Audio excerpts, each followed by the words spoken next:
Soy Fernando Manso, soy un fotógrafo autodidacta que vivo por y para la fotografía. Soy un romántico porque sigo trabajando como hace 150 años con mi cámara de placas. Bueno, es un acto de fe porque hasta que no revelo el negativo no veo absolutamente nada y entonces tengo que ir al laboratorio, revelar y ver lo que hago. Tengo dos proyectos ahora en marcha. Uno es la Alhambra por el mundo, que de hecho tengo una exposición en la propia Alhambra, todo un honor. Y Susurros de Piedra. Susurros de Piedra es mi gran proyecto de vida, que significa, yo creo, mucho para este país.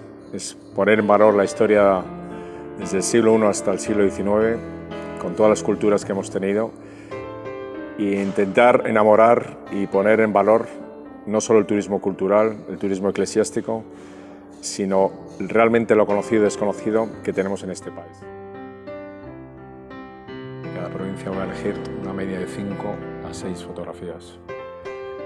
Y por supuesto en Valencia, cómo no voy a contar con este espacio tan mágico y maravilloso como es la iglesia de San Juan del Hospital.